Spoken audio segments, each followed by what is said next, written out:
another sit down with Dave episode. I wanted to hop on here one more time, make a very short video, and talk a little bit. I don't usually boast about what I buy on my trades. I like to talk about the biggest losers and the things that I recommend to avoid, because I think that a lot of investors, the reason why they fail is because they're so naive. They don't have any idea about not only economics, how capital flows work, they don't understand how does Wall Street actually work, and in addition, they don't understand timing, catalysts. There's so much that goes into, this. I mean, even how much I know in all actuality, I'm sure that an even higher professional than me will look down on me and go, you got another 10 to 15 years to, get better, but you're not quite there yet either.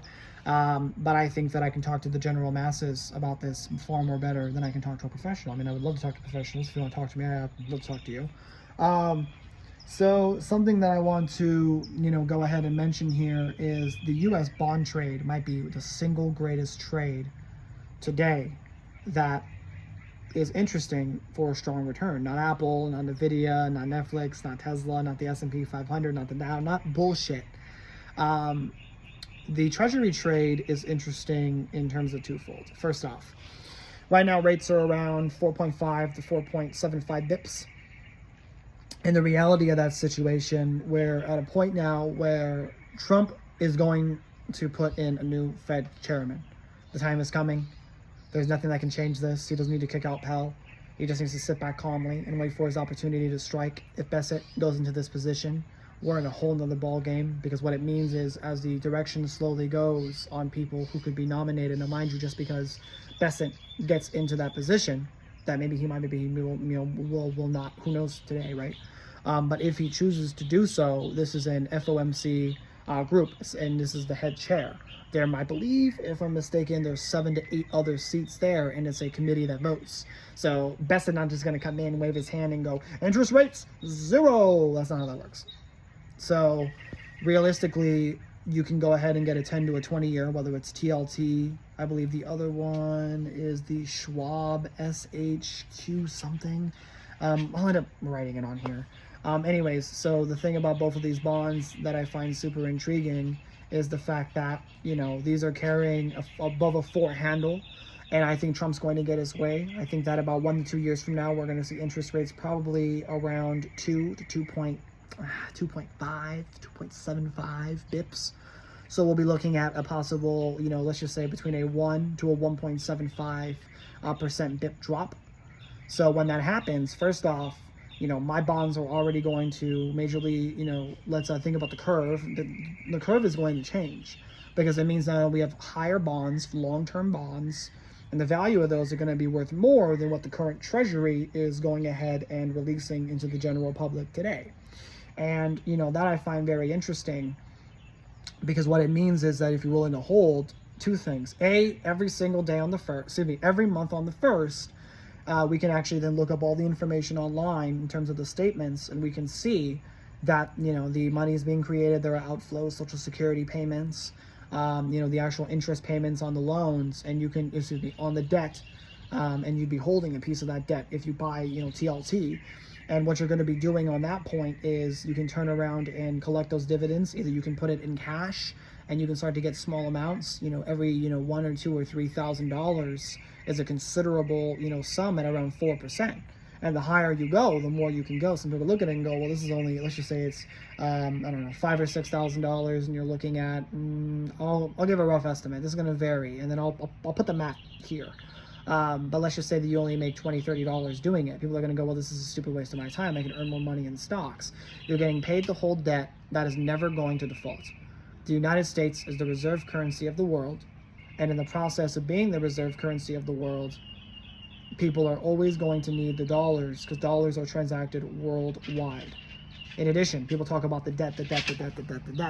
What does the debt actually mean if the debt has to be paid in dollars? And this is a point that I've seen here. I'll post this channel right here. There's a gentleman that I love watching. He is an MMT guy. I'm not quite bought all into MMT. Also, sorry, let me close my door for a second here. There we go. I'm not, very much into MMT. I think it's a very interesting concept, because I think that, really, this is my own economic theory. I'll end up releasing it later when I have time. It's always very busy. But I believe in the everything theory. I think everything is happening all at once, every single moment of the day, and everything that could be playing out is playing out. And what that means is that I think that when you look at policy and you look at the way that the structure of our country is, you can get a more direct understanding of saying that the debt is nothing more than a very small arbitrary number. Now when we look at places like China that have successfully emulated the United States' model in some areas and their own model in their own, you'll notice that China is always having to sit there and continue to pump more money into its system. Some would say, well, because the system has to, obviously continue. Hold on, dog. The system obviously has to continue pumping money into itself. Otherwise, it'll fall apart, or they won't be able to grow, or whatever. But when you have these top countries, strong GDP, strong growth, the only way that they can continue to grow is by allowing more money into the system, because we have money that are being siphoning out. We have M1, we have M2, and you need to understand, we have people with their checking, their savings account, we have people in their investments. I have if you have people that have $5,000 to $10,000 collectively saved in their retirement, and that's over a span of a few million people, it's a dragon's den. It's money that doesn't move. You can't take it out of your IRA. If you're buying stocks or bonds or anything else, you're buying secondhand bonds. You're buying used bonds. You're buying things from other people, other banks and organizations that have bundled them together and selling it to you as a financial product. If I buy stock, if I buy a Tesla stock, that's not going to benefit the Tesla dealership. The only thing that it's going to do is benefit the individual, the broker of the institution who sold you the stock at a commission rate. So this money is being hoarded. It doesn't go anywhere. It doesn't do anything. So with more money being siphoned out of the economy, there's still some that's working through, but the United States is able to print its money, continuing to expand its overall, rate of said currency. And yeah, the currency devalues, but the majority of the currency is literally in underlying assets.